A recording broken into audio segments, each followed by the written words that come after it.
ನಮಸ್ಕಾರ ಸ್ನೇಹಿತರೆ, ನಮ್ಮ ಇಂದಿನ ವಿಷಯ ಕ್ಲಾಸ್ 10th ವಿಜ್ಞಾನ ಎಕ್ಸಾಮ್ ದಿನಾಂಕ 5/8/2024 ಎಕ್ಸಾಮ್ 3ನೇದ್ದು ಕ್ಲಾಸ್ 10th ವಿಜ್ಞಾನ ಹಿಂದಿನ ಪರೀಕ್ಷೆ ಪ್ರಶ್ನೆ ಪತ್ರಿಕೆ ಉತ್ತರಗಳನ್ನು ಈ ವಿಡಿಯೋದಲ್ಲಿ ಸಂಪೂರ್ಣವಾಗಿ ಬಿಡಿಸಲಾಗಿದೆ. ವಿಷಯ ವಿಜ್ಞಾನ ದಿನಾಂಕ 5/8/2024 ಗರಿಷ್ಠ ಅಂಕ 100. ಭಾಗ ಎ ಭೌತ ವಿಜ್ಞಾನ ಬಹುವಾಕ್ಯ ಪ್ರಶ್ನೆಗಳು. ಪ್ರಶ್ನೆ 1, ವಿದ್ಯುದಾವೇಶದ SI ಏಕಮಾನವು ಉತ್ತರ ABCDಯಲ್ಲಿ ಉತ್ತರ ಎ ಕೂಲಂ. ಉತ್ತರ ಎ ಕೂಲಂ. ಈಗ ಎರಡನೇ ಪ್ರಶ್ನೆ. ಪ್ರಶ್ನೆ 2, ಫ್ಲೆಮಿಂಗನ ಎಡಗೈ ನಿಯಮದಲ್ಲಿ ಮಧ್ಯದ ಬೆರಳು ಸೂಚಿಸುವ ದಿಕ್ಕು ಉತ್ತರ ಬಿ ವಿದ್ಯುತ್ ಪ್ರವಾಹ. ಉತ್ತರ ಬಿ ವಿದ್ಯುತ್ ಪ್ರವಾಹ. ಪ್ರಶ್ನೆ 3, ವಾಹನದ ಹಿನ್ನೋಟ ದರ್ಪಣದಲ್ಲಿ ಉಪಯೋಗಿಸುವ ದರ್ಪಣದ ವಿಧ ಸಿ ಪಿನ್ ದರ್ಪಣ. ಪ್ರಶ್ನೆ 3. ಪ್ರಶ್ನೆ 4, ವಿದ್ಯುತ್ ಮಂಡಲದಲ್ಲಿ ಉಪಯೋಗಿಸುವ ಈ ಕೆಳಗಿನ ಘಟಕಗಳ ಚಿಹ್ನೆಗಳನ್ನು ಬರೆಯಿರಿ. ಒಂದನೇದು ಪರಿವರ್ತಿತ ರೋಧ ರಿಯೋಸ್ಟ್ಯಾಟ್. ಎರಡನೇದು ತಂತಿಗಳ ಸೇರುವ ಸ್ಥಳ. ಉತ್ತರ ಒಂದನೇದು. ಈ ಥರ ಚಿತ್ರವನ್ನು ಬರೆಯಿರಿ. ಇದು ಪರಿವರ್ತಿತ ರೋಧ. ಎರಡನೇದು ಇದು ತಂತಿಗಳ ಸೇರುವ ಸ್ಥಳ. ಪ್ರಶ್ನೆ 5, ಬಿಳಿಯ ಬೆಳಕಿನ ರೋಹಿತ ಎಂದರೇನು? ಉತ್ತರ ಬಿಳಿಯ ಬೆಳಕಿನ ಕಿರಣದ ವರ್ಣಮಯ ಘಟಕಗಳ ಪಟ್ಟಿಯನ್ನು ಬಿಳಿಯ ಬೆಳಕಿನ ರೋಹಿತ ಎಂದು ಕರೆಯುತ್ತೇವೆ. ಪ್ರಶ್ನೆ 5, ಬಿಳಿಯ ಬೆಳಕಿನ ರೋಹಿತ ಎಂದರೇನು? ಉತ್ತರ ಬಿಳಿಯ ಬೆಳಕಿನ ಕಿರಣದ ವರ್ಣಮಯ ಘಟಕಗಳ ಪಟ್ಟಿಯನ್ನು ಬಿಳಿಯ ಬೆಳಕಿನ ರೋಹಿತ ಎಂದು ಕರೆಯುತ್ತೇವೆ. ಪ್ರಶ್ನೆ 6, ಕಾರಣ ಕೊಡಿ. ಎ ವಿದ್ಯುತ್ ದೀಪಗಳ ತಂತಿಗಳಲ್ಲಿ ಟಂಗಸ್ಟನ್ ಅನ್ನು ಬಳಸಲಾಗುತ್ತದೆ. ವಿದ್ಯುತ್ ದೀಪಗಳ ತಂತುಗಳಲ್ಲಿ ಟಂಗಸ್ಟನ್ ಅನ್ನು ಬಳಸಲಾಗುತ್ತದೆ. ಈ ಪ್ರಶ್ನೆ ಉತ್ತರವನ್ನು ನೋಡೋಣ. ಉತ್ತರ ಎ ಟಂಗಸ್ಟನ್ ದ್ರವನ ಬಿಂದು ಮತ್ತು ರೋಧಶೀಲತೆಯ ಅತಿ ಹೆಚ್ಚು ಇದು ಅತಿ ಹೆಚ್ಚಿನ ತಾಪಮಾನದಲ್ಲಿ ಕರಗಬಾರದು. ವಿದ್ಯುತ್ ದೀಪಗಳು ಅತಿ ಹೆಚ್ಚು ತಾಪಮಾನದಲ್ಲಿ ಬೆಳಗುತ್ತವೆ. ಆದ್ದರಿಂದ ಟಂಗಸ್ಟ್ ಅನ್ನು ವಿದ್ಯುತ್ ದೀಪಗಳ ತಂತುಗಳಲ್ಲಿ ಮುಖ್ಯವಾಗಿ ಬಳಸಲಾಗುತ್ತದೆ. ಪ್ರಶ್ನೆ 6 ಎ ಮುಗಿತು. ಈಗ ಬಿ ನೋಡ್ರಿ. ಗೃಹ ಬಳಕೆಯ ವಿದ್ಯುತ್ ಮಂಡಲಗಳಲ್ಲಿ ವಿದ್ಯುತ್ ಉಪಕರಣವನ್ನು ಸರಣಿ ಕ್ರಮದಲ್ಲಿ ಜೋಡಿಸುವುದಿಲ್ಲ. ಬಿ ಪ್ರಶ್ನೆ. ಗೃಹ ಬಳಕೆಯ ವಿದ್ಯುತ್ ಮಂಡಲಗಳಲ್ಲಿ ವಿದ್ಯುತ್ ಉಪಕರಣಗಳನ್ನು ಸರಣಿಯ ಕ್ರಮದಲ್ಲಿ ಜೋಡಿಸುವುದಿಲ್ಲ. ಬಿ ಉತ್ತರ ನೋಡೋಣ. 6ನೇದು ಬಿ. ಉತ್ತರ ಬಿ. ಗೃಹ ಬಳಕೆಯ ವಿದ್ಯುತ್ ಮಂಡಲಗಳಲ್ಲಿ ವಿವಿಧ ವಿದ್ಯುತ್ ಘಟಕಗಳು ವಿವಿಧ ವಿದ್ಯುತ್ ಪ್ರವಾಹದ ಮೌಲ್ಯದಲ್ಲಿ ಸೂಕ್ತವಾಗಿ ಕಾರ್ಯನಿರ್ವಹಿಸುತ್ತವೆ ಎಂದು ಘಟಕವು ಹಾನಿಗೊಂಡರೆ ಮಂಡಲವು ಕಡಿತಗೊಂಡು ಇತರೆ ಯಾವುದೇ ಘಟಕಗಳು ಕಾರ್ಯನಿರ್ವಹಿಸುವುದಿಲ್ಲ. ಆದ್ದರಿಂದ ಗೃಹ ಬಳಕೆಯ ವಿದ್ಯುತ್ ಮಂಡಲಗಳಲ್ಲಿ ಸರಣಿ ಕ್ರಮ ವ್ಯವಸ್ಥೆಯಲ್ಲಿ ವಿದ್ಯುತ್ ಉಪಕರಣಗಳನ್ನು ಜೋಡಿಸುವುದಿಲ್ಲ. ಪ್ರಶ್ನೆ 6 ಕಾರಣ ಕೊಡಿ. ಇಲ್ಲಿ ಎ ಬಿ ಮುಗಿತು. ಅಥವಾ ಪ್ರಶ್ನೆ ಐತೆ ನೋಡ್ರಿ. ಅಥವಾ ಐತಿ ಪ್ರಶ್ನೆ. ವಿದ್ಯುತ್ ಮಂಡಲಗಳಲ್ಲಿ ಫ್ಯೂಸ್ನ ಜೋಡಣೆ ಅವಶ್ಯಕ, ಏಕೆ ವಿವರಿಸಿ. ಈ ಅಥವಾ ಪ್ರಶ್ನೆಗೆ ಉತ್ತರ ನೋಡೋಣ. ಅಥವಾ ಉತ್ತರ ಫ್ಯೂಸ್ ಒಂದು ಸುರಕ್ಷಾ ಸಾಧನವಾಗಿದ್ದು ಅತಿ ಹೆಚ್ಚಿನ ವಿದ್ಯುತ್ ಪ್ರವಾಹವು ವಿದ್ಯುತ್ ಮಂಡಲಗಳ ಹಾಗೂ ವಿದ್ಯುತ್ ಉಪಕರಣಗಳ ಮೂಲಕ ಪ್ರವೇಶಿಸದಂತೆ ತಡೆದು ಅವುಗಳನ್ನು ರಕ್ಷಿಸುತ್ತದೆ. ಇದು ಸೂಕ್ತ ದ್ರವನ ಬಿಂದು ಹೊಂದಿರುವ ಲೋಹ ಅಥವಾ ಮಿಶ್ರಲೋಹದ ತಂತಿಯಿಂದ ಮಾಡಲ್ಪಟ್ಟಿದ್ದು ವಿದ್ಯುತ್ ಉಪಕರಣಗಳೊಂದಿಗೆ ಸರಣಿ ಕ್ರಮದಲ್ಲಿ ಇರಿಸಲ್ಪಟ್ಟಿರುತ್ತದೆ. ನಿಗದಿತ ಪ್ರಮಾಣಕ್ಕಿಂತ ಹೆಚ್ಚಿನ ವಿದ್ಯುತ್ ಪ್ರವಾಹವು ಪ್ರವೇಶಿಸಿದಾಗ ಫ್ಯೂಸ್ ತಂತಿಯ ತಾಪವು ಹೆಚ್ಚಾಗುತ್ತದೆ. ಇದು ಫ್ಯೂಸ್ ತಂತಿ ಕರಗಿ ಮಂಡಲವನ್ನು ಕಡಿತಗೊಳಿಸುತ್ತದೆ. ಆದ್ದರಿಂದ ವಿದ್ಯುತ್ ಮಂಡಲಗಳಲ್ಲಿ ಫ್ಯೂಸಿನ ಜೋಡಣೆ ಅವಶ್ಯಕ. ಪ್ರಶ್ನೆ 7, ಈ ಕೆಳಗಿನ ವಿದ್ಯುತ್ ಮಂಡಲವನ್ನು ಗಮನಿಸಿ. ಎಕ್ಸ್ ಮತ್ತು ವೈ ಎ ಜೋಡಣೆ. ಆರ್ ರೋಧವಿರುವ ತಂತಿಯ ಎಕ್ಸ್ ಮತ್ತು ವಾಯ್ಗಳ ನಡುವೆ ಸಂಪರ್ಕಿಸಿದಾಗ ಅಮೀಟರ್ನ ಸೂಚಕವು 3a ಆಗಿದೆ. ಇದು ಮಂಡಲದಲ್ಲಿ RA ರೋಧವಿರುವ ತಂತಿಯ ಟು ಆರ್ ರೋಧವಿರುವ ತಂತಿಯ ಬದಲಾಯಿಸಿದಾಗ ಅಮೀಟರ್ನ ಸೂಚಕವನ್ನು ಊಹಿಸಿ ನಿಮ್ಮ ಉತ್ತರಕ್ಕೆ ವೈಜ್ಞಾನಿಕ ಕಾರಣ ನೀಡಿ. ಉತ್ತರ R = R, I = 3a ಎಂದರೆ V = IR, V = 3a × R ಮತ್ತು R ಅನ್ನು 2R ನಿಂದ ಬದಲಾಯಿಸಿದಾಗ R = 2R, I = V = 3R, V = IR, I = V/R, 3R/2R means 3/2. So 3/2 divide ಮಾಡಿದರೆ 1.5a. ಕಾರಣ ರೋಧವನ್ನು ದ್ವಿಗುಣಗೊಳಿಸಿದರೆ ವಿದ್ಯುತ್ ಪ್ರವಾಹವು ಅರ್ಧದಷ್ಟಾಗುತ್ತದೆ. ಪ್ರಶ್ನೆ 8. ಕೊಟ್ಟಿರುವ ಚಿತ್ರಗಳನ್ನು ಗಮನಿಸಿ ಮತ್ತು ನೀಡಿರುವ ಪ್ರಶ್ನೆಗಳನ್ನು ಉತ್ತರಿಸಿ. ವಿದ್ಯುತ್ ಪ್ರವಾಹವಿರುವ ನೇರವಾಹಕ, ವಿದ್ಯುತ್ ಪ್ರವಾಹವಿರುವ ನೇರವಾಹಕ. ಚಿತ್ರ ಎ, ಚಿತ್ರ ಬಿ. A1ನೇ ಪ್ರಶ್ನೆ, ಮೇಲಿನ ಚಿತ್ರಗಳಲ್ಲಿ ಯಾವ ಚಿತ್ರವು ಕಾಂತಕ್ಷೇತ್ರ ದಿಕ್ಕನ್ನು ಸರಿಯಾಗಿ ತೋರಿಸುತ್ತದೆ? ಒಂದನೇದು. ಎರಡನೇದು, ಸರಿಯಾದ ಚಿತ್ರವನ್ನು ಆರಿಸಲು ಸಹಾಯ ಮಾಡಿದ ನಿಯಮವನ್ನು ಹೆಸರಿಸಿ, ನಿರೂಪಿಸಿ. ಉತ್ತರ ಚಿತ್ರ ಬಿ ಕಾಂತಕ್ಷೇತ್ರದ ಸರಿಯಾದ ದಿಕ್ಕನ್ನು ತೋರುತ್ತದೆ. ಎರಡನೇದು, ಸರಿಯಾದ ಚಿತ್ರವನ್ನು ಆರಿಸಲು ಸಹಾಯಕ ಮಾಡಿದ ನಿಯಮವು ಬಲಗೈ ಹೆಬ್ಬೆರಳ ನಿಯಮ. ನಿರೂಪಣೆ. ಬಲಗೈನಲ್ಲಿ ವಿದ್ಯುತ್ ಪ್ರವಹಿಸುತ್ತಿರುವ ನೇರವಾದ ವಾಹಕವನ್ನು ಹಿಡಿದಾಗ ಹೆಬ್ಬೆರಳು ವಿದ್ಯುತ್ ವಾಹಕದ ದಿಕ್ಕನ್ನು ಮತ್ತು ವಾಹಕದ ಸುತ್ತಿರುವ ಬೆರಳುಗಳು ಕಾಂತಕ್ಷೇತ್ರದ ತಂತಿಯ ಬಲರೇಖೆಗಳ ದಿಕ್ಕನ್ನು ಸೂಚಿಸುತ್ತವೆ. ಪ್ರಶ್ನೆ 9. ಒಂದು ನಿಮ್ನ ಮಸೂರದ ಸಂಗಮ ದೂರ 30 ಸೆಂಟಿಮೀಟರ್ ಇದೆ. ಮಸೂರದಿಂದ ಪ್ರತಿಬಿಂಬ 20 ಸೆಂಟಿಮೀಟರ್ ದೂರದಲ್ಲಿ ಉಂಟಾಗಲು ವಸ್ತುವನ್ನು ಮಸೂರದಿಂದ ಎಷ್ಟು ದೂರದಲ್ಲಿರಬೇಕು? ಈ ಪ್ರಶ್ನೆ ಉತ್ತರ ನೋಡೋಣ, ಆಮೇಲೆ ಅಥವಾ ಪ್ರಶ್ನೆ ನೋಡೋಣ. 9ನೇ ಪ್ರಶ್ನೆ ಉತ್ತರ V = -20 ನಿಮ್ನ ಮಸೂರ ಮಿಥ್ಯ ಮತ್ತು ನೇರ ಪ್ರತಿಬಿಂಬ ಉಂಟು ಮಾಡುತ್ತಾರೆ. F = -30 ನಿಮ್ನ ಮಸೂರದಲ್ಲಿ ಪ್ರತಿಬಿಂಬ ವಸ್ತುವಿನ ಕಡೆಗೆ ಇರುತ್ತದೆ. U = I/V - I 1/U = 1/F 1/U = 1/V 1/F = 1/-20 - 1/-30. So 1/-20 plus 1/+30. So LCM ತೆಗೆದರೆ 60 ಆಗುತ್ತೆ. 3 - 2 1/60. U = -60 centimetre. ಆದ್ದರಿಂದ ವಸ್ತುವಿನ ದೂರ 60 ಸೆಂಟಿಮೀಟರ್ ಆಗಿದೆ. ಪ್ರಶ್ನೆ 9 ಅಥವಾ ಪ್ರಶ್ನೆ A, B ಎರಡು ಇದೆ ನೋಡ್ರಿ. ಒಂದನೇದು, ವಕ್ರತಾ ತ್ರಿಜ್ಯ 6 ಸೆಂಟಿಮೀಟರ್ ಇರುವ ಒಂದು ಪಿನ್ ದರ್ಪಣ ಸಂಗಮ ದೂರವನ್ನು ಕಂಡುಹಿಡಿಯಿರಿ. ಇದು ಒಂದನೇದು ಎ ಪ್ರಶ್ನೆ. ಎ ಉತ್ತರ R = +6.0 ಸೆಂಟಿಮೀಟರ್ ದರ್ಪಣ. F = 2, F = R/2, 6/2 means 3 centimetre. ಪ್ರಶ್ನೆ 9 ಬಿ ಪ್ರಶ್ನೆ, ಸಂಗಮ ದೂರ 0.2 ಮೀಟರ್ ಇರುವ ಒಂದು ಪಿನ್ ಮಸೂರದ ಸಾಮರ್ಥ್ಯವನ್ನು ಕಂಡುಹಿಡಿಯಿರಿ. ಉತ್ತರ ಬಿ. F = 0.2 ಮೀಟರ್ ಪಿನ್ ಮಸೂರ. P = P = 1/F 1/0.2 means +5D. ಪ್ರಶ್ನೆ 10 ಒಂದು ವಸ್ತುವನ್ನು ಪಿನ್ ಮಸೂರದ 2F ಮತ್ತು F1ಗಳ ಮಧ್ಯೆ ಇರಿಸಿದಾಗ ಉಂಟಾಗುವ ಪ್ರತಿಬಿಂಬದ ರೇಖಾಚಿತ್ರವನ್ನು ಬರೆಯಿರಿ. ರೇಖಾಚಿತ್ರದ ಸಹಾಯದಿಂದ ಪ್ರತಿಬಿಂಬದ ಸ್ಥಾನ ಮತ್ತು ಸ್ವಭಾವವನ್ನು ತಿಳಿಸಿ. F1 ಮಸೂರದ ಪ್ರಧಾನ ಸಂಗಮ. ಚಿತ್ರ M N 2F A B F1 F2 2F1 B' A'. ಚಿತ್ರ ವಸ್ತುವಿನ ಸ್ವಭಾವ. ಸತ್ಯ ಮತ್ತು ತಲೆಕೆಳಗಾದಾಗ ವಸ್ತುವಿನ ಸ್ಥಾನ 2Fಗಿಂತ ದೂರದಲ್ಲಿ.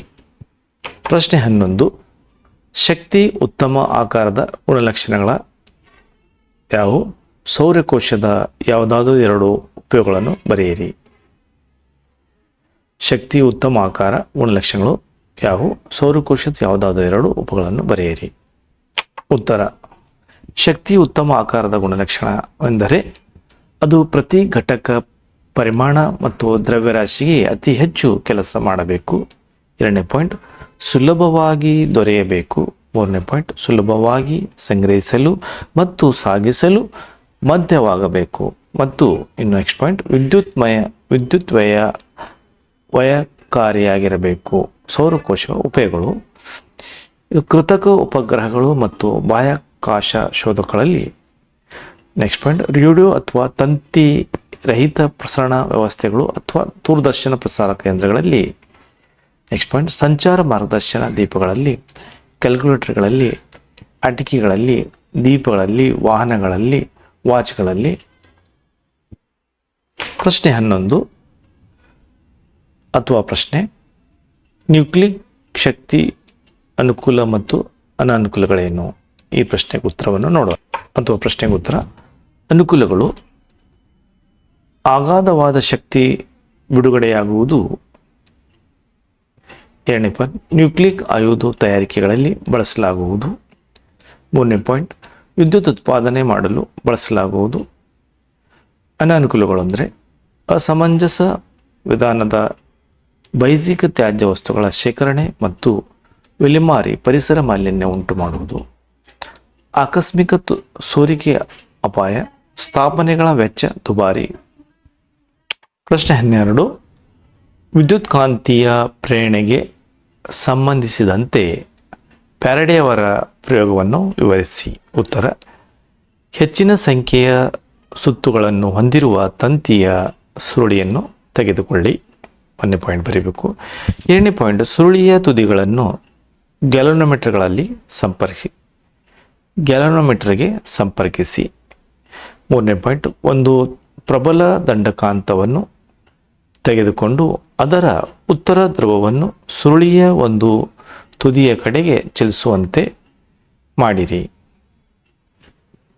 ನೆಕ್ಸ್ಟ್ ಪಾಯಿಂಟ್ ಗ್ಯಾಲೋನೋಮೀಟರ್ನ ಸೂಜಿಯಲ್ಲಿ ಕ್ಷಣಿಕ ವಿಚಲನೆಗೆ ಕಂಡುಬರುತ್ತದೆ. ಇದು ಸುರುಳಿಯಲ್ಲಿ ವಿದ್ಯುತ್ ಪ್ರವಾಹದ ಉಪಸ್ಥಿತಿಯನ್ನು ಸೂಚಿಸುತ್ತದೆ. ಕಾಂತದ ಚಲನೆಯು ನಿಲ್ಲುತ್ತದೆ. ಆ ಕ್ಷಣವೇ ವಿಚಲನೆ ಶೂನ್ಯವಾಗುತ್ತದೆ. ನೆಕ್ಸ್ಟ್ ಪಾಯಿಂಟ್ ಕಾಂತದ ಉತ್ತರ ಧ್ರುವವನ್ನು ಸುರುಳಿಯಿಂದ ಹಿಂದಕ್ಕೆ ತೆಗೆದುಕೊಳ್ಳಿ. ಈಗ ಸೂಜಿಯು ಗ್ಯಾಲೋಮೀಟರ್ನ ಎಡಭಾಗಕ್ಕೆ ವಿಚಲನಗೊಂಡು ಮೊದಲು ಉತ್ಪತ್ತಿಯಾದ ವಿದ್ಯುತ್ ಪ್ರವಾಹದ ದಿಕ್ಕಿನ ವಿರುದ್ಧ ದಿಕ್ಕಿನಲ್ಲಿರುವುದನ್ನು ಸೂಚಿಸುತ್ತದೆ. ನೆಕ್ಸ್ಟ್ ಪಾಯಿಂಟ್ ಕಾಂತದ ಉತ್ತರ ಧ್ರುವವನ್ನು ಸುರುಳಿಯ ಬಳಿ ಸ್ಥಿರವಾಗಿ ಇರಿಸಿ ಸುರುಳಿಯನ್ನು ಕಾಂತದ ಉತ್ತರ ಧ್ರುವ ಕಡೆಗೆ ಚಲಿಸುತ್ತಂತೆ ಗ್ಯಾಲೋಮೀಟರ್ನಿಗೆ ಸೂಜಿಯು ಬಲಕ್ಕೆ ವಿಚಲನೆಯನ್ನು ಹೊಂದುತ್ತದೆ. ಇದೇ ರೀತಿ ಸುರುಳಿಯನ್ನು ಕಾಂತದಿಂದ ದೂರ ಇರಿಸಿದಾಗ ಸೂಜಿ ಎಡಕ್ಕೆ ವಿಚಲನೆ ಹೊಂದುತ್ತದೆ. ನೆಕ್ಸ್ಟ್ ಪಾಯಿಂಟ್ ಮುಂದಿನ ಪಾಯಿಂಟ್ ಕಾಂತದಂತೆ ಸುರುಳಿಯನ್ನು ಸ್ಥಿರವಾಗಿ ಇರಿಸಿದಾಗ ವಿಚಲನೆಯು ಶೂನ್ಯವಾಗಿ ಬರುತ್ತದೆ. ಅದೇ ರೀತಿ ನೆಕ್ಸ್ಟ್ ಪಾಯಿಂಟ್ ಈ ಪ್ರಯೋಗದಿಂದ ಸ್ಪಷ್ಟವಾಗುವುದೇನೆಂದರೆ ಸುರುಳಿಗೆ ಹೊಂದಿಕೊಂಡಿರುವ ಕಾಂತದ ಚಲನೆಯು ಪ್ರೇರಿತ ವಿಭವಾಂತರವನ್ನು ಉತ್ಪತ್ತಿ ಮಾಡುತ್ತದೆ. ಇದು ಮಂಡಲದಲ್ಲಿ ಪ್ರೇರಿತ ವಿದ್ಯುತ್ ಪ್ರವಾಹವನ್ನು ಉಂಟು ಮಾಡುತ್ತದೆ. ಪ್ರಶ್ನೆ 13 ಎ ದೂರದ ಮತ್ತು ಹತ್ತಿರದ ವಸ್ತುಗಳನ್ನು ನೋಡಲು ಕಣ್ಣು ಹೇಗೆ ಹೊಂದಾಣಿಕೆಯನ್ನು ಮಾಡಿಕೊಳ್ಳುತ್ತದೆ? ಉತ್ತರ ಎ ಸಿಲಿಯರಿ ಸ್ನಾಯುಗಳು ವಿಶ್ರಾಂತಗೊಂಡಾಗ ಮೊಸರು ತಳ್ಳಗಾಗುತ್ತದೆ ಮತ್ತು ಸಂಗಮ ದೂರ ಹೆಚ್ಚಾಗುತ್ತದೆ. ಇದರಿಂದ ದೂರದ ವಸ್ತುಗಳನ್ನು ಸ್ಪಷ್ಟವಾಗಿ ನೋಡಬಹುದು. ನೀವು ಕಣ್ಣಿನ ಸಮೀಪವಿರುವ ವಸ್ತುಗಳನ್ನು ನೋಡುವಾಗ ಕಣ್ಣಿನ ಸಿಲಿಯರಿ ಸ್ನಾಯುಗಳು ಕುಗ್ಗುತ್ತವೆ. ಇದರಿಂದ ಕಣ್ಣಿನ ಮಸೂರದ ವಕ್ರತೆ ಹೆಚ್ಚಾಗುತ್ತದೆ ಅಥವಾ ಕಣ್ಣಿನ ಮಸೂರವು ದಪ್ಪವಾಗುತ್ತದೆ. ಇದರ ಪರಿಣಾಮವಾಗಿ ಕಣ್ಣಿನ ಸಂಗಮ ದೂರ ಕಡಿಮೆಯಾಗುತ್ತದೆ ಮತ್ತು ಹತ್ತಿರದ ವಸ್ತುಗಳು ಸ್ಪಷ್ಟವಾಗಿ ಗೋಚರಿಸುತ್ತವೆ. ಪ್ರಶ್ನೆ 13 ಈಗ ಬಿ ಪ್ರಶ್ನೆ ನಕ್ಷತ್ರಗಳು ಮಿನುಗುತ್ತವೆ ಏಕೆ ವಿವರಿಸಿ. ಉತ್ತರ ನೋಡೋಣ. ಉತ್ತರ ಬಿ ನಕ್ಷತ್ರಗಳ ಮಿನುಗುವಿಕೆಯು ವಾಯುಮಂಡಲದಲ್ಲಿನ ನಕ್ಷತ್ರಗಳ ಬೆಳಕಿನ ವಕ್ರೀಭವನದಿಂದ ಉಂಟಾಗಿದೆ. ನಕ್ಷತ್ರಗಳ ಬೆಳಕು ಭೂಮಿಯ ವಾಯುಮಂಡಲವನ್ನು ಪ್ರವೇಶಿಸಿ ಭೂಮಿಯನ್ನು ತಲುಪುವ ಮುನ್ನ ಸತತವಾಗಿ ವಕ್ರೀಭವನ ಹೊಂದುತ್ತವೆ. ವಾಯುಮಂಡಲದಲ್ಲಿನ ವಕ್ರೀಭವನವು ಮಾಧ್ಯಮದ ವಕ್ರೀಭವನ ಸೂಚಕವು ಬದಲಾಗುವುದರಿಂದ ಉಂಟಾಗುತ್ತದೆ. ಈಗ ಭಾಗ ಬಿ ರಸಾಯನ ವಿಜ್ಞಾನ ಬಹುಆಯ್ಕೆ ಪ್ರಶ್ನೆ. ಪ್ರಶ್ನೆ 14. ನೀರಿನ ವಿದ್ಯುತ್ ವಿಭಜನೆಯಲ್ಲಿ ಕ್ಯಾಥೋಡ್ ಮತ್ತು ಆ್ಯನೋಡ್ಗಳಲ್ಲಿ ಬಿಡುಗಡೆಯಾಗುವ ಅನಿಲಗಳು ಮತ್ತು ಅವುಗಳ ಅನುಪಾತ ಅನುಕ್ರಮವಾಗಿವೆ 1:2, 2:1, 2:1, 1:2. ಸೊ ಉತ್ತರ C hydrogen oxygen 2:1, 2:1. Hydrogen oxygen ಉತ್ತರ ಸಿ. ಪ್ರಶ್ನೆ 15. ನೀರಿನ ಶಾಶ್ವತ ಗಡುಸುತನ ನಿವಾರಣೆಗೆ ಬಳಸುವ ಸಂಯುಕ್ತವೆಂದರೆ? ಸೊ ABCDಯಲ್ಲಿ ಉತ್ತರ ಎ ಸೋಡಿಯಂ ಕಾರ್ಬೋನೇಟ್. ಉತ್ತರ ಎ ಸೋಡಿಯಂ ಕಾರ್ಬೋನೇಟ್. ಪ್ರಶ್ನೆ 16. ಈ ಕೆಳಗಿನವುಗಳಲ್ಲಿ ಮೆಂಡೆಲ್ ಇವರ ಧಾತುಗಳ ವರ್ಗೀಕರಣದ ಒಂದು ಮಿತಿ ಎಂದರೆ? ABCDಯಲ್ಲಿ ಉತ್ತರ ಡಿ ಆವರ್ತಕ ಕೋಷ್ಟಕದಲ್ಲಿ ಹೈಡ್ರೋಜನ್ಗಳ ಸ್ಥಿರ ಸ್ಥಾನ ನೀಡದಿರುವುದು. ಉತ್ತರ ಡಿ ಆವರ್ತಕ ಕೋಷ್ಟಕದಲ್ಲಿ ಹೈಡ್ರೋಜನ್ಗೆ ಸ್ಥಿರ ಸ್ಥಾನ ನೀಡದಿರುವುದು. ಉತ್ತರ ಡಿ. ಪ್ರಶ್ನೆ 17ರಲ್ಲಿ ಒಂದು ಅನುರೂಪ ಶ್ರೇಣಿಯ 4ನೆಯ ಸದಸ್ಯದ ಅಣುಸೂತ್ರ C5H10 ಆಗಿದೆ. ಹಾಗಾದರೆ ಇದೇ ಶ್ರೇಣಿಯ ಮೊದಲೆರಡು ಸದಸ್ಯರ ಅಣುಸೂತ್ರಗಳನ್ನು ನಿರ್ಧರಿಸಿ ಬರೆಯಿರಿ. ಅನುರೂಪ ಶ್ರೇಣಿಯ 4ನೇ ಸದಸ್ಯದ ಅಣುಸೂತ್ರ C5H10 ಆಗಿದೆ. ಹಾಗಾದರೆ ಇದೇ ಶ್ರೇಣಿಯ ಮೊದಲೆರಡು ಸದಸ್ಯರ ಅಣುಸೂತ್ರಗಳನ್ನು ಬರೆಯಿರಿ. ಸೊ ಉತ್ತರ ಅಣುಸೂತ್ರ 1ನೇದು S2H4, 3ನೇದು C3H6. ಪ್ರಶ್ನೆ 18. ರೆಡಾಕ್ಸ್ ಕ್ರಿಯೆಗಳು ಎಂದರೇನು? ಉತ್ತರ ರಾಸಾಯನಿಕ ಕ್ರಿಯೆಯಲ್ಲಿ ಒಂದು ಪ್ರತಿವರ್ತಕ ಉತ್ಕರ್ಷಣೆಗೊಂಡು ಮತ್ತೊಂದು ಪ್ರತಿವರ್ತಕವು ಅಪಕರ್ಷಣಗೊಂಡರೆ ಅಂಥ ಕ್ರಿಯೆಗಳನ್ನು ರೆಡಾಕ್ಸ್ ಕ್ರಿಯೆ ಎನ್ನುವರು. ಪ್ರಶ್ನೆ 19. ಬೀಕರ್ ಎ ಮತ್ತು ಬೀಕರ್ ಬಿಗಳಲ್ಲಿ 250 ml ನೀರನ್ನು ತೆಗೆದುಕೊಂಡಿದೆ. ಬೀಕರ್ ಎಗೆ 5 gmnಷ್ಟು ಸೋಡಿಯಂ ಲೋಹವನ್ನು ಹಾಗೂ ಬೀಕರ್ ಬಿಗೆ 5 gmನಷ್ಟು ಕ್ಯಾಲ್ಸಿಯಂ ಲೋಹವನ್ನು ಸೇರಿಸಿದೆ. ಇಲ್ಲಿ ಗಮನಿಸುವ ವೀಕ್ಷಣೆಗಳಿಗೆ ಕಾರಣವೇನು? ಉತ್ತರ ಬೀಕರ್ ಎ ಸೋಡಿಯಂ ಲೋಹದ ನೀರಿನ ಜೊತೆ ವರ್ತನೆಯು ತೀವ್ರ ಬಹಿರಂಗವಾಗಿರುವುದರಿಂದ ಬಿಡುಗಡೆಯಾದ ಹೈಡ್ರೋಜನ್ ಅನಿಲವು ತಕ್ಷಣವೇ ಹೊತ್ತಿಕೊಂಡು ಉರಿಯುತ್ತದೆ. ಅದೇ ಥರ ಉತ್ತರ ಪಿನಲ್ಲಿ ಕ್ಯಾಲ್ಸಿಯಂ ಲೋಹದ ನೀರಿನೊಂದಿಗೆ ವರ್ತನೆಯ ತೀವ್ರತೆ ಕಡಿಮೆ, ಬಿಡುಗಡೆಯಾಗುವ ಉಷ್ಣವು ಹೈಡ್ರೋಜನ್ ಹತ್ತಿಕೊಳ್ಳಲು ಸಾಕಾಗುವುದಿಲ್ಲ. ಪ್ರಶ್ನೆ 20. ತಾಮ್ರದ ಶುದ್ಧೀಕರಣದಲ್ಲಿ ಬಳಸುವ ಉಪಕರಣಗಳ ಜೋಡಣೆಯನ್ನು ತೋರಿಸುವ ಚಿತ್ರ ಬರೆದು ಧನಾಗ್ರ ಮಡ್ಡಿಯನ್ನು ಗುರುತಿಸಿ. ಉತ್ತರ ಚಿತ್ರ ನೋಡ್ರಿ, ಧನಾಗ್ರ ಮಡ್ಡಿ ಚಿತ್ರ ಅಂದವಾದ ಚಿತ್ರ ಅಂತ CU2. ಪ್ರಶ್ನೆ 21. ತಾಮ್ರದ ಸಲ್ಫೇಟ್ ದ್ರಾವಣದಲ್ಲಿ ಒಂದು ಕಬ್ಬಿಣದ ಮೂಳೆಯನ್ನು ಮುಳುಗಿಸಿದೆ. ಆಗ ಇಲ್ಲಿ ಯಾವ ವಿಧದ ರಾಸಾಯನಿಕ ಕ್ರಿಯೆ ಜರುಗುವುದು? ಈ ಕ್ರಿಯೆಗೆ ರಾಸಾಯನಿಕ ಸಮೀಕರಣವನ್ನು ಬರೆಯಿರಿ. ಉತ್ತರ ಸ್ಥಾನ ಪಲ್ಲಟ ಕ್ರಿಯೆ Fe + CuSO4 = FeSO4 + Cu. ಪ್ರಶ್ನೆ 21 ಅಥವಾ ಪ್ರಶ್ನೆ ಈ ಕೆಳಗಿನ ರಾಸಾಯನಿಕ ಸಮೀಕರಣವನ್ನು ಸರಿದೂಗಿಸಿ. 1ನೇದು CH4 + O2 CO2 + H2O. 2ನೇದು PbNO3 (2) PbONO2 O2. 1ನೇದು CH4 + 2O2 CO2 2H2O. ಸಮೀಕರಣ ಸರಿದೂಗಿಸಲಾಗಿದೆ. 2ನೇದು 2PbNO3 × 2 2PbO 4NO2 + S2. ಪ್ರಶ್ನೆ 22. ಸಾರರಿಕ್ತ ಸಲ್ಫ್ಯೂರಿಕ್ ಆಮ್ಲದೊಂದಿಗೆ ಸತುವಿನ ಚೂರುಗಳ ವರ್ತನೆ ಮತ್ತು ಉರಿಸುವಿಕೆಯ ಮೂಲಕ ಹೈಡ್ರೋಜನ್ ಅನಿಲದ ಪರೀಕ್ಷೆ ಮಾಡುವ ಉಪಕರಣಗಳ ಜೋಡಣೆಯ ಚಿತ್ರವನ್ನು ಬರೆದು ಹೈಡ್ರೋಜನ್ ಅನಿಲದ ಗುಳ್ಳೆಗಳನ್ನು ಗುರುತಿಸಿ. ಚಿತ್ರ ಹೈಡ್ರೋಜನ್ ಅನಿಲದ ಗುಳ್ಳೆಗಳು ಈ ಥರ ಚಿತ್ರ ತೆಗೆಯಿರಿ.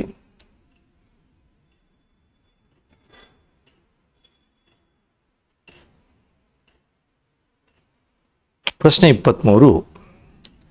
ಅಯಾನಿಕ ಸಂಯುಕ್ತಗಳು ಎಂದರೇನು? ಅಯಾನಿಕ್ ಸಂಯುಕ್ತಗಳ ಯಾವುದಾದರೂ 4 ಗುಣಗಳನ್ನು ಬರೆಯಿರಿ. ಉತ್ತರ: ಎಲೆಕ್ಟ್ರಾನ್ಗಳು ಲೋಹದಿಂದ ಆ ಲೋಹಕ್ಕೆ ವರ್ಗಾವಣೆಯಾಗುವುದರ ಮೂಲಕ ಉಂಟಾಗುವ ಸಂಯುಕ್ತಗಳು ಗುಣಗಳು. ಭೌತ ಸ್ಥಿತಿ ಘನ, ಕಠಿಣ. ನೆಕ್ಸ್ಟ್ ಪಾಯಿಂಟ್ ಕರಗುವ ಮತ್ತು ಕುದಿಬಿಂದು ಅಧಿಕ. ನೆಕ್ಸ್ಟ್ ಪಾಯಿಂಟ್ ವಿಲೀನತೆ ನೀರಿನಲ್ಲಿ ವಿಲೀನ. ನೆಕ್ಸ್ಟ್ ವಿದ್ಯುತ್ ವಾಹಕತೆ ದ್ರವಿಸಿದ ಸ್ಥಿತಿಯಲ್ಲಿ ವಿದ್ಯುತ್ತಿನ ವಾಹಕ. ಪ್ರಶ್ನೆ 23ರಲ್ಲಿ ಅಥವಾ ಪ್ರಶ್ನೆ ಇದೆ ನೋಡ್ರಿ.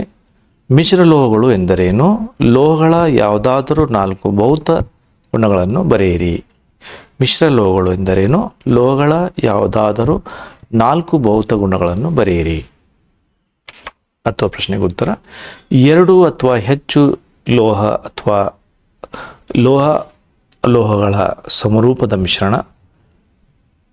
ಭೌತ ಗುಣಗಳು: ಕಠಿಣ, ಒಳಪಾದ ಮೇಲ್ಮೈ, ಕುಟ್ಯತೆ, ಘನ್ಯತೆ, ಉಷ್ಣದ ಉತ್ತಮ ವಾಹಕ, ವಿದ್ಯುತ್ ಉತ್ತಮವಾದ ವಾಹಕ, ಶಬ್ದನ. ಪ್ರಶ್ನೆ 24. ಎ, ಬಿ, ಸಿ ಮತ್ತು ಡಿ ದ್ರಾವಣಗಳ pH ಮೌಲ್ಯವು ಕ್ರಮವಾಗಿ 2, 6, 8 ಮತ್ತು 13 ಇದೆ. ಹಾಗಾದರೆ ಈ ದ್ರಾವಣಗಳಲ್ಲಿ ಒಂದನೇದ್ದು ಯಾವ ದ್ರಾವಣವು ಹೆಚ್ಚು H ಪಾಸಿಟಿವ್ ಮತ್ತು ಯಾವ ದ್ರಾವಣವು ಹೆಚ್ಚು OH ನೆಗೆಟಿವ್ ಅಯಾನುಗಳ ಸಾರಥ್ಯವನ್ನು ಹೊಂದಿದೆ, ಏಕೆ? ಒಂದನೇ ಪ್ರಶ್ನೆ. ಎರಡನೇ ಪ್ರಶ್ನೆ, ತಟಸ್ಥ ಲವಣಗಳನ್ನು ಪಡೆಯಲು ಯಾವ ದ್ರಾವಣಗಳನ್ನು ಪರಸ್ಪರ ವರ್ತಿಸುವಂತೆ ಮಾಡಬಹುದು? ಈ 2 ಪ್ರಶ್ನೆ ಉತ್ತರ ನೋಡೋಣ. ಉತ್ತರ ಎ. ದ್ರಾವಣ ಎಯು ಹೆಚ್ಚು H ಪಾಸಿಟಿವ್ ಅಯಾನುಗಳ ಸಾರಥ್ಯವನ್ನು ಹೊಂದಿದೆ. So continue. ಒಂದನೇದು ಕಾರಣ pH ಮೌಲ್ಯ ಕಡಿಮೆ ಇದ್ದಷ್ಟು H ಪಾಸಿಟಿವ್ ಸಾರಥ್ಯ ಹೆಚ್ಚು. ದ್ರಾವಣ ಡಿಯು ಹೆಚ್ಚು AH ನೆಗೆಟಿವ್ ಅಯಾನುಗಳ ಸಾರಥ್ಯವನ್ನು ಹೊಂದಿದೆ.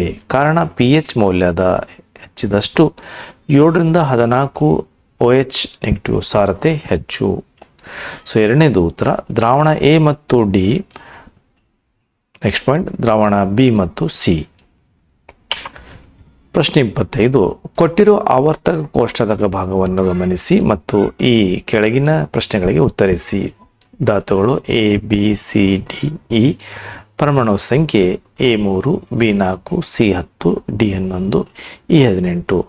ಒಂದನೇದು ಯಾವ ಧಾತುಗಳಲ್ಲಿ ಒಂದನ್ನು ವೇಲೆನ್ಸಿಯನ್ನು ಹೊಂದಿದೆ? ಎರಡನೇ ಪ್ರಶ್ನೆ, ಯಾವ ಧಾತುಗಳಲ್ಲಿ ರಾಜನೀಲಗಳ ಗುಂಪಿಗೆ ಸೇರಿದೆ, ಏಕೆ? ಮೂರನೇದು ಆಧುನಿಕ ಆವರ್ತಕ ಕೋಷ್ಟಕದಲ್ಲಿ ಬಿ ಮತ್ತು ಧಾತುವಿನ ಸ್ಥಾನವನ್ನು ತಿಳಿಸಿ. ಉತ್ತರ ಎ ಮತ್ತು ಡಿ.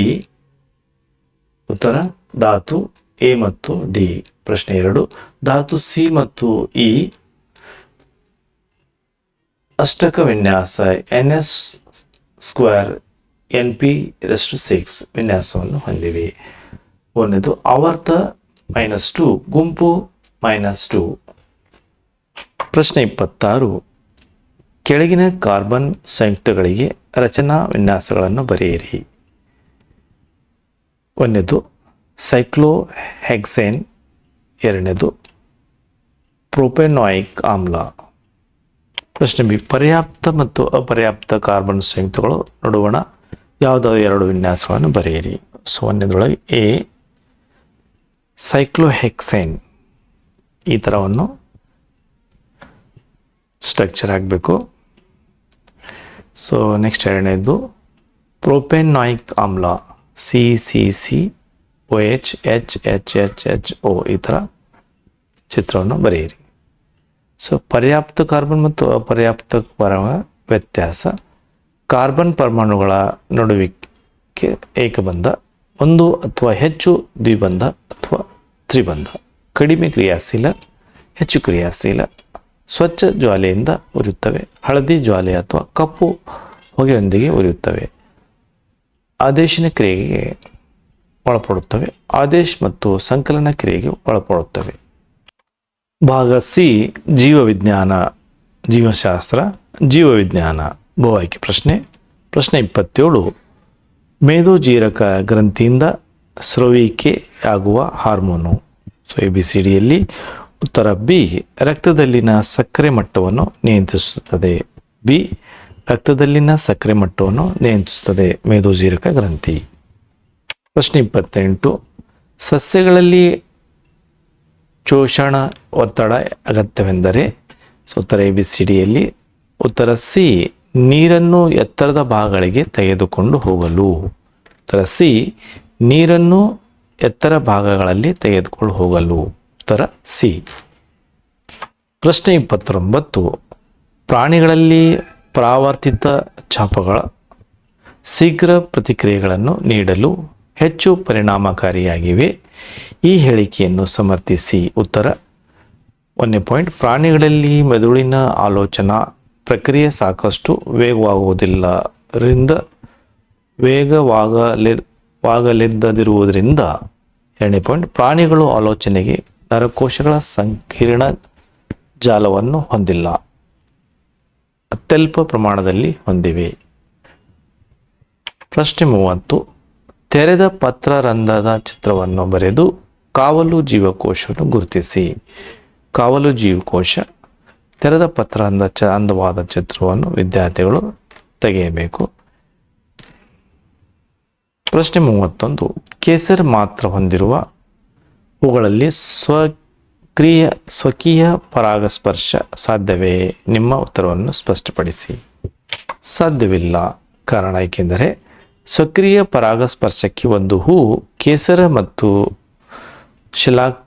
ಶಲಾಕೆಗಳನ್ನು ಹೊಂದಿರಬೇಕು ಅಥವಾ ಹೂ ದ್ವಿಲಿಂಗಿಯಾಗಿರಬೇಕು. ಪ್ರಶ್ನೆ 32. ಒಬ್ಬ ವ್ಯಕ್ತಿ ದೇಹವು ವ್ಯಾಯಾಮಗಳಿಂದಾಗಿ ಗಾತ್ರದಲ್ಲಿ ಬದಲಾಗಿದೆ. ಈ ಬದಲಾವಣೆಯನ್ನು ಮುಂದಿನ ಸಂತತಿಯಲ್ಲಿ ಕಾಣಬಹುದೇ? ನಿಮ್ಮ ಉತ್ತರವನ್ನು ಕಾರಣಗಳೊಂದಿಗೆ ತಿಳಿಸಿ. ಉತ್ತರ, ಬದಲಾವಣೆಯು ಮುಂದಿನ ಸಂತತಿಗೆ ವರ್ಗಾವಣೆಯಾಗುವುದಿಲ್ಲ. ಬದಲಾವಣೆಯು ಮುಂದಿನ ಸಂತತಿಗೆ ವರ್ಗಾವಣೆಯಾಗುವುದಿಲ್ಲ. ಕಾರಣ, ಅಲೈಂಗಿಕ ಅಂಗಾಂಶಗಳಲ್ಲಾದ ಬದಲಾವಣೆಯು ಲಿಂಗಾಣುಕೋಶಗಳ DNA ವರ್ಗಾವಣೆಯಾಗುವುದಿಲ್ಲ. ಪ್ರಶ್ನೆ 33. ಕೊಟ್ಟಿರುವ ಆಹಾರ ಸರಪಳಿಯನ್ನು ಗಮನಿಸಿ ಈ ಕೆಳಗಿನ ಪ್ರಶ್ನೆಗಳನ್ನು ಉತ್ತರಿಸಿ. ಹಸಿರು ಸಸ್ಯಗಳು, ಜಿಂಕೆ, ಹುಲಿ. T1, T2, T3. ಪ್ರಶ್ನೆ 1.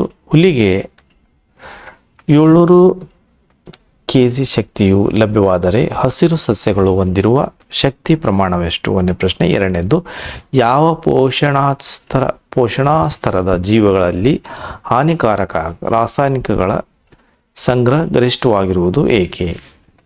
ಉತ್ತರ 1ನೇದು, ಹಸಿರು ಸಸ್ಯಗಳು ಹೊಂದಿರುವ ಶಕ್ತಿ ಪ್ರಮಾಣ 70,000 kg, ಶೇಕಡ 10ರ ನಿಯಮ. 2ನೇದು, T3 ಹುಲಿಯು ಈ ರಾಸಾಯನಿಕಗಳು ವಿಘಟನೆಗೆ ಒಳಗಾದ ಕಾರಣ ಪ್ರತಿ ಪೋಷಣಾಸ್ತರದಲ್ಲಿ ಸಂಗ್ರಹಿಸಲ್ಪಟ್ಟು ಆಹಾರ ಸರಪಳಿಯು ಉನ್ನತ ಪೋಷಣಾಸ್ತರದಲ್ಲಿ ಗರಿಷ್ಠ ಸಾಂದ್ರತೆಯಲ್ಲಿ ಸಂಗ್ರಹವಾಗುತ್ತಿದೆ. ಪ್ರಶ್ನೆ 34. ಹೈಡ್ರಾ ಮತ್ತು ಪ್ಲೇನೇರಿಯಾಗಳಲ್ಲಿ ಸಂತಾನೋತ್ಪತ್ತಿ ಪ್ರಕ್ರಿಯೆ ಹೇಗೆ ಪರಸ್ಪರ ಭಿನ್ನವಾಗಿದೆ? ವಿವರಿಸಿ. ಅಥವಾ ಪ್ರಶ್ನೆ,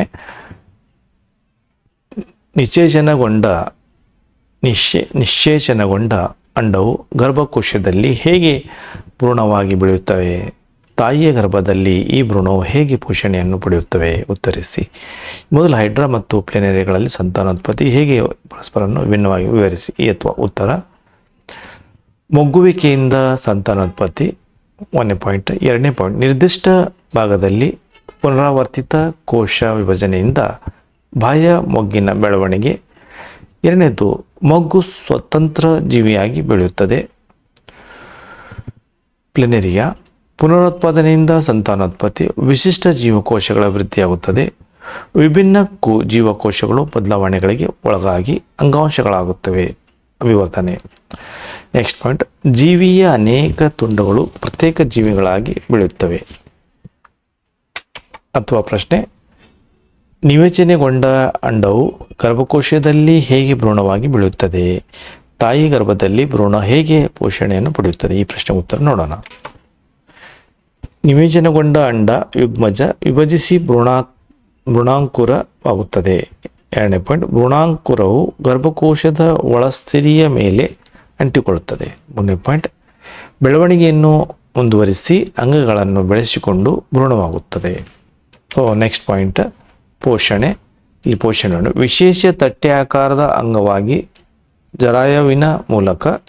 ಮೂರನೇದು, ಭ್ರೂಣದ ಅಂಗಾಂಶ ಭಾಗದಲ್ಲಿ ವಿಲೈ ಮತ್ತು ತಾಯಿಯ ಭಾಗದಲ್ಲಿ ರಕ್ತಾವಕಾಶಗಳಿರ್ತವೆ. ಮೂರನೇದು, ಇದು ಬೆಳೆಯುತ್ತಿರುವ ಭ್ರೂಣಕ್ಕೆ ಗ್ಲೂಕೋಸ್ ಮತ್ತು ಆಕ್ಸಿಜನ್ ಅನ್ನು ಒದಗಿಸುತ್ತದೆ. ಪ್ರಶ್ನೆ 35, ಮಾನವನ ಮೆದುಳಿನ ರಚನೆಯನ್ನು ತೋರಿಸುವ ಚಿತ್ರವನ್ನು ಬರೆಯಿರಿ. ಈ ಕೆಳಗಿನ ಭಾಗಗಳನ್ನು ಗುರುತಿಸಿ. ಮಸ್ತಿಷ್ಕ, ಅನುಮಸ್ತಿಷ್ಕ. ಮಾನವನ ಮೆದುಳಿನ ರಚನೆ. ಇದರಲ್ಲಿ ಭಾಗ ಮಸ್ತಿಷ್ಕ ನೋಡ್ರಿ, ಇಲ್ಲಿರ್ತೈತಿ. ಅನುಮಸ್ತಿಷ್ಕ ಈ ಸೈಡ, ಇದಕ್ಕೂ ಗುರುತಿಸಿ. ಅನುಮಸ್ತಿಷ್ಕ ಚಿತ್ರ, ಅಂದವಾದ ಚಿತ್ರ ಬರೆದು ಭಾಗಗಳನ್ನು ಗುರುತಿಸಿ. ಪ್ರಶ್ನೆ 36, ಅರಣ್ಯಗಳು ಜೀವ ವೈವಿಧ್ಯತೆಯ ಸೂಕ್ಷ್ಮ ತಾಣಗಳು. ಹೇಗೆ ಸ್ಥಳೀಯ ಜನರು ಅರಣ್ಯಗಳ ಪಾಲುದಾರರಾಗಿದ್ದಾರೆ? ಏಕೆ ವಿವರಿಸಿ. ಉತ್ತರ, ಅರಣ್ಯ ಪ್ರದೇಶದಲ್ಲಿ ಕಂಡುಬರುವ ವಿವಿಧ ಜೀವ ಪ್ರಭೇದಗಳ ಸಂಖ್ಯೆ ಅಥವಾ ವಿಭಿನ್ನ ವ್ಯಾಪ್ತಿಯ ಜೀವಿ ವಿಧಗಳ ಕಂಡುಬರುತ್ತವೆ. ಅಂದರೆ ಇದು ಬ್ಯಾಕ್ಟೀರಿಯಾ, ಶಿಲೀಂಧ್ರ, ಜರ್ಗಿಡಗಳು, ಹೂಬಿಡುಗಳು, ಸಸ್ಯಗಳು, ದುಂಡುಗಳು, ಕೀಟಗಳು, ಪಕ್ಷಿಗಳು, ಸರೀಸೃಪಿಗಳು ಇತ್ಯಾದಿಗಳು. ಮುಂದಿನ ಪಾಯಿಂಟ್, ಸ್ಥಳೀಯ ಜನರಿಗೆ ಉರುವಲು, ಮರುಮುಟ್ಟು ಮತ್ತು ಹುಲ್ಲಿನ ಅಗತ್ಯವಿದೆ. ಸ್ಥಳೀಯ ಜನರಿಗೆ ಉರುವಲು, ಮರಮುಟ್ಟು ಮತ್ತು ಹುಲ್ಲಿನ ಅಗತ್ಯವಿದೆ. ನೆಕ್ಸ್ಟ್ ಪಾಯಿಂಟ್, ಗುಡಿಸಲಿನ ಮೇಲ್ಛಾವಣಿ ಮತ್ತು ಬುಟ್ಟಿಗಳ ತಯಾರಿಕೆ ಬಿದಿರಿನ ಅಗತ್ಯತೆ. ನೆಕ್ಸ್ಟ್, ಕೃಷಿ, ಮೀನುಗಾರಿಕೆ ಮತ್ತು ಬೇಟೆಗೆ ಬಳಸುವ ಉಪಕರಣಗಳನ್ನು ತಯಾರಿಸಲು ಮರಗಳು ಬಳಕೆ. ನೆಕ್ಸ್ಟ್, ಅರಣ್ಯಗಳಿಂದ ಹಣ್ಣುಗಳು, ಬೀಜಗಳು ಮತ್ತು ಔಷಧಿಗಳು ಸಂಗ್ರಹಣೆ. ನೆಕ್ಸ್ಟ್, ಜಾನುವಾರುಗಳಿಗೆ ಮೇವು. ಪ್ರಶ್ನೆ 37, ಎ, ಪ್ರಭೇದೀಕರಣ ಎಂದರೇನು? ಕಾರಣವಾದ ಅಂಶಗಳನ್ನು ಪಟ್ಟಿ ಮಾಡಿ. ಉತ್ತರ ಎ, ಪ್ರಭೇದೀಕರಣ ಅಂದರೆ ಹೊಸ ಪ್ರಭೇದದ ಉಗಮ ಅಂಶಗಳು. ಒಂದನೇದು ವಂಶವಾಹಿ ಹಿರಿಯ ಅಥವಾ ಅನುವಂಶೀಯ ದಿಕ್ಸೂಚಿ. ನೈಸರ್ಗಿಕ ಆಯ್ಕೆ, ಭೌಗೋಳಿಕತೆ, ಪ್ರತ್ಯೇಕತೆ. ನೆಕ್ಸ್ಟ್, ವರ್ಣತಂತುಗಳ ಸಂಖ್ಯೆಯಲ್ಲಿ ಏರುಪೇರು. ನೆಕ್ಸ್ಟ್, DNA ಬದಲಾವಣೆ. ಪ್ರಶ್ನೆ 27, ಬಿ ಪ್ರಶ್ನೆ, ಪಳೆಯುಳಿಗೆಗಳೆಂದರೇನು ಅಥವಾ ಪಳೆಯುಳಿಗೆಗಳಲ್ಲಿ ಕಾಲನಿರ್ಣಯ ವಿಧಾನಗಳನ್ನು ತಿಳಿಸಿ. ಉತ್ತರ ಬಿ, ಪಳೆಯುಳಿಕೆ ಸಂರಕ್ಷಿಸಲ್ಪಟ್ಟ ಪುರಾತನ ಜೀವಿಗಳ ಆವೇಶಗಳು, ವಿಧಾನಗಳು. ಸಾಪೇಕ್ಷ ವಿಧಾನ. ಎರಡನೇದು, ಪಳೆಯುಳಿಕೆಯಲ್ಲಿರುವ ಧಾತುವೊಂದರ ವಿವಿಧ ಸಮಸ್ಥಾನಿಗಳಿರುವ ಅನುಪಾತ, ಕಾರ್ಬನ್ ಸಮಸ್ಥಾನಿಗಳ ಬಳಕೆ. ಪ್ರಶ್ನೆ 37ರಲ್ಲಿ ಎ ಬಿ ಕಂಪ್ಲೀಟ್ ಆಯಿತು. ಮತ್ತು ಇದರ ಅಥವಾ ಪ್ರಶ್ನೆಯಲ್ಲಿ ಎ ಬಿ ಅದ ನೋಡ್ರಿ. ಅಥವಾ ಪ್ರಶ್ನೆಯಲ್ಲಿ ಎ, ಮೆಂಡೆಲ್ ಅವರ ಪ್ರಕಾರ ಪ್ರಬಲ ಗುಣಗಳು ಮತ್ತು ದುರ್ಬಲರ ಗುಣಗಳೆಂದರೇನು? ಎರಡನೇದು, ದ್ವಿತೀಕರಣ ಎಂದರೇನು? ಮೆಂಡೆಲ್ ಅವರ ದ್ವಿತೀಕರಣ ಪ್ರಯೋಗ F2 ಪೀಳಿಗೆಯಲ್ಲಿ ದೊರೆತ ಸಸ್ಯ ವಿಧಗಳ ಅನುಪಾತವೇನು? ಉತ್ತರವನ್ನು ನೋಡೋಣ. ಅಥವಾ ಪ್ರಬಲ ಗುಣಗಳು, ಗುಣದ ಎರಡು ಪ್ರತಿಗಳಲ್ಲಿ ಒಂದು ಪ್ರತಿಯು ಸಂತತಿಯಲ್ಲಿ ಗೋಚರ ಗುಣವನ್ನು ಹೆಚ್ಚು ಪ್ರದರ್ಶಿಸಿದರೆ ಅದು ಪ್ರಬಲ ಗುಣ. ದುರ್ಬಲ ಗುಣ ಅಂದರೆ ಗುಣದ ಎರಡು ಪ್ರತಿಗಳಲ್ಲಿ ಒಂದು ಪ್ರತಿಯು ಸಂತತಿಯಲ್ಲಿ ಗೋಚರ ಗುಣವನ್ನು ಕಡಿಮೆ ಪ್ರದರ್ಶಿಸಿದರೆ ಅದು ದುರ್ಬಲ ಗುಣ. ಬಿ, ದ್ವಿತೀಕರಣ ಎರಡು ಭಿನ್ನವಾದ ಗುಣಗಳನ್ನು ತೋರಿಸುವ ಪೋಷಕ ಜೀವಿಗಳನ್ನು ಸಂಕರಿಸುವುದಕ್ಕೆ ದ್ವಿತೀಕರಣ ಎನ್ನುವರು. ಅನುಪಾತ 9:3:3:1, 9:3:3:1. ಪ್ರಶ್ನೆ 38, ಎ, ವಾಯುವಿಕೆ ಉಸಿರಾಟದಲ್ಲಿ ಗ್ಲುಕೋಸ್ ಹೇಗೆ ಶಕ್ತಿಯ ಅಣುವಾಗಿ ಪರಿವರ್ತನೆಯಾಗುತ್ತದೆ? ಉಸಿರಾಟ ಕ್ರಿಯೆಯಲ್ಲಿ ಗಾಳಿಗೂಡುಗಳ ಪಾತ್ರವೇನು? ಬಿ ಪ್ರಶ್ನೆ. ಸಸ್ಯಗಳಲ್ಲಿ ಕಂಡುಬರುವ ವಿವಿಧ ವಿಸರ್ಜನಾಂಗ ತಂತ್ರಗಳು ಯಾವುವು?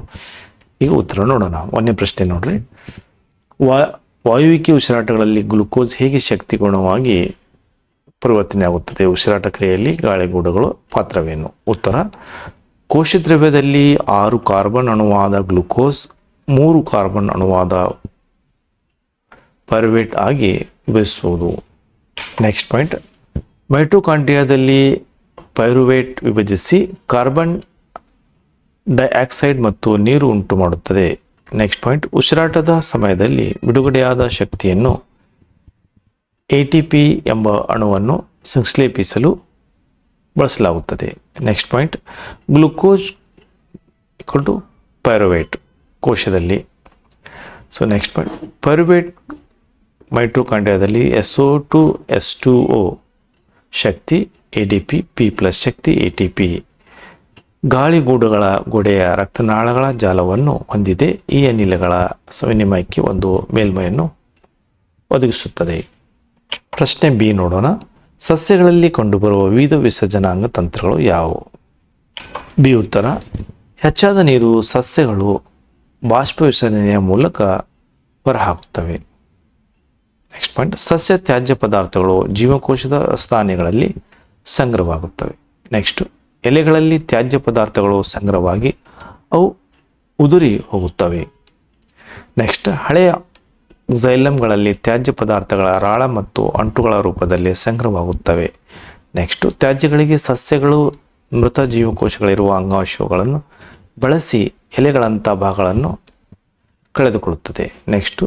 ಸಸ್ಯ ಮತ್ತು ತಮ್ಮ ಸುತ್ತಲಿನ ಮಣ್ಣಿನಲ್ಲಿ ಕೂಡ ಕೆಲವು ತ್ಯಾಜ್ಯ ವಸ್ತುಗಳನ್ನು ವಿಸರ್ಜಿಸುತ್ತವೆ. ಈ ವಿಡಿಯೋ ನೋಡಿದ್ದಕ್ಕೆ ಎಲ್ಲ ವಿದ್ಯಾರ್ಥಿಗಳಿಗೆ ಧನ್ಯವಾದಗಳು. ಈ ವಿಡಿಯೋ ಎಲ್ಲ ನಿಮ್ಮ ಗ್ರೂಪ್ ಫ್ರೆಂಡ್ಶಿಪ್ನಲ್ಲಿ ಶೇರ್ ಮಾಡಿ. ಧನ್ಯವಾದಗಳು.